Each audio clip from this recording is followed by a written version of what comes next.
Okay, so we are going to start this presentation with the outline. We are going to, first of all, try to explain why welding monitoring is important in the first place. Then we will talk about the traditional spectroscopic approach in this regard, and then we will present our solution based on a colorimetric analysis. And finally, we will present our conclusions and possible future works. Okay, so why welding monitoring is important? First of all, the first question might be, what is welding? Probably you are familiar with this process, but welding can be easily defined as the process where by means of melting, we are trying to produce a joint between different materials or pieces, for example, or typically metals. Welding is in fact formed by a variety of processes, where probably arc and laser welding are the most common. And in these processes, we have emission of light, and we can use this light for monitoring purposes. Although these processes have been employed for decades, quality assurance is still an issue because we may find defects in our processes, for example, porosities. And this is due, among other things, because these processes are really complex, given the physics involved. And for example, we have to consider a lot of input parameters that may affect the final quality of our seams. So, again, why welding monitoring is important? Welding monitoring is important because we have a wide variety of industrial scenarios where the demands in terms of quality are really high and that are very important. We can think, for example, about the manufacturing of automobiles, energy sectors, for example, the manufacturing of heavy components for nuclear power stations or aeronautics. If quality standards are not considered or not sufficiently considered, we may have issues or accidents like this one. I'm not going to enter into any detail, but you can think that we are talking about serious issues here. And not only about economical losses, but also, for example, with this accident several years ago, also about casualties. This accident in 1980 gave rise to 60 casualties, and it was provoked supposedly by a very tiny defective weld. A very good example in this regard is this one. Here we have a steam generator for a nuclear power station. In fact, you can see here the optical fiber that we use to monitor the process. And you can see that we have a lot of tubes. In fact, we can have up to 14,000 tubes in a steam generator. And all the tubes have to be welded. A single defect in one of these tubes might be really catastrophic. So, how quality assurance is approached today?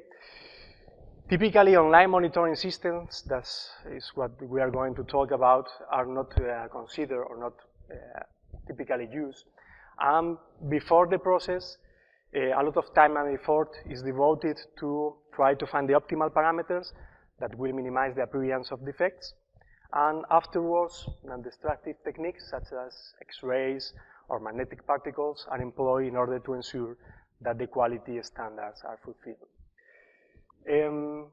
What would be ideal in this case will be to have an online, efficient and reliable online monitoring system able to give us information in real time about the process, and even allowing us to react in real time and to prevent as much as possible these defects from happening.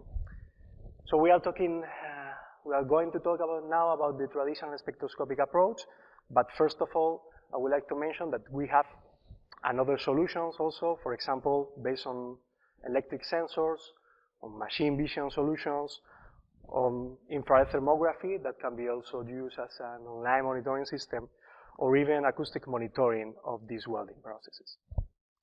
If we talk about the employment of optical sensors for online monitoring, online welding diagnostics, we'll probably be talking about plasma spectroscopy with a scheme like this one, when we will have some input optics collecting the plasma radiation, an optical fiber that will deliver the light, the plasma radiation, to a spectrometer that will be controlled by a processing unit generating the required output monitoring parameter. What can be understood as the classical or traditional approach proposed several years ago is based on the employment of a spectroscopic parameter, the plasma electronic temperature, as the output monitoring parameter. To do so, we have to obviously capture the plasma spectra and then to use some of these emission lines in order to generate the output monitoring parameter. That could be like this one, hopefully exhibiting some good correlation with the quality events in our SIMs. To do so, to generate the plasma electronic temperature, we will have to consider several different processing stages.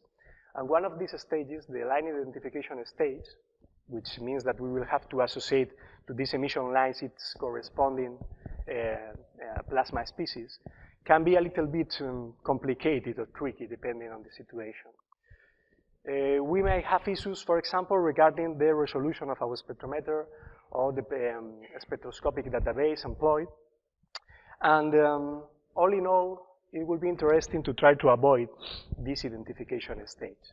For example, we might try to analyze the plasma background radiation instead of the emission lines. In our work, we have proposed a colorimetric analysis of the plasma spectra. And colorimetry can be understood as the science that tries to associate to some particular physical specifications to a color, to a particular color perceived by us, the human eye. As you will probably know, the human eye is composed by two different kinds of photoreceptors, cones and rods.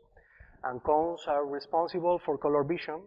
And within cones, we have three different kinds of cells or photoreceptors, which are typically labeled as L, M, and S.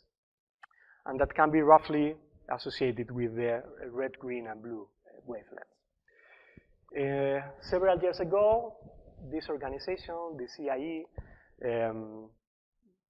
gave rise to these spectral responses of these photoreceptors that can be used to calculate what is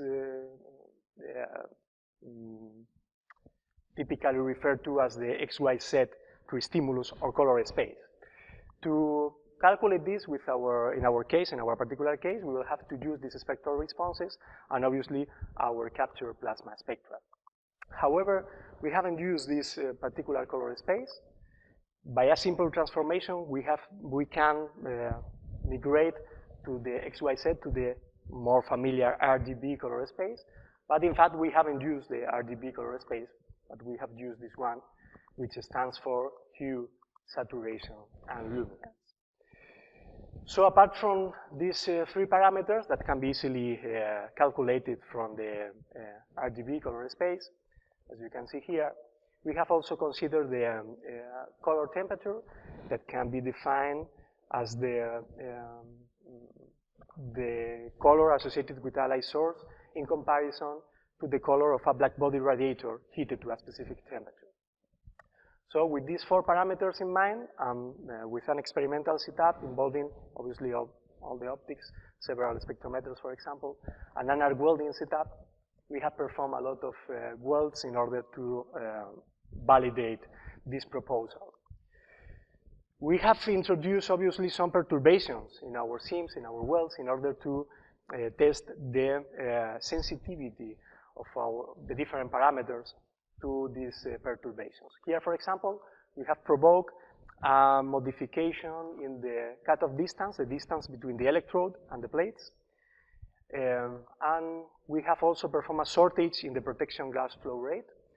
And as you can see, the plasma electronic temperature profile, here in red and black, calculated with the Boltzmann plot method, and also with the simplified method, all involving two emission lines.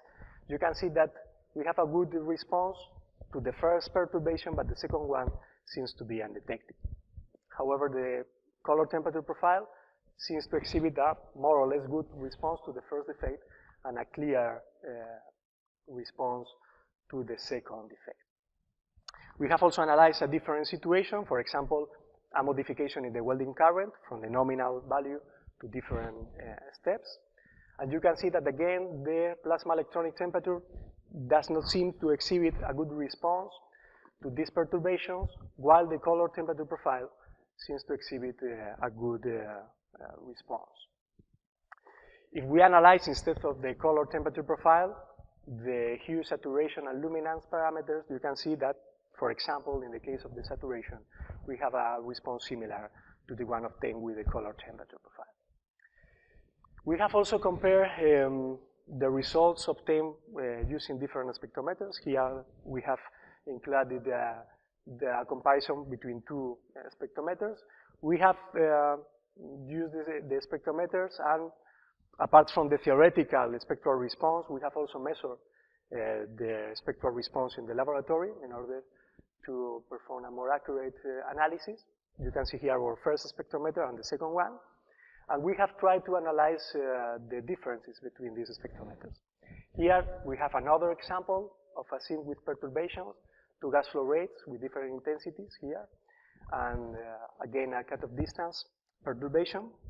And you can see that the first spectrometer with the black profile exhibit a very good response, a very good correlation with these quality events, while the second spectrometer in red only exhibit a clear response for the final defect. This is the hue profile. We have also included the saturation profile that exhibit only a clear response to the final defect or perturbation. Also the luminance profile that again exhibit a very good response, especially for the first spectrometer for the three perturbations. Okay, so going with the conclusions, we have proposed a different analysis based on colorimetry, and we have compared of our results with the traditional spectroscopic approach based in the estimation of the plasma electronic temperature.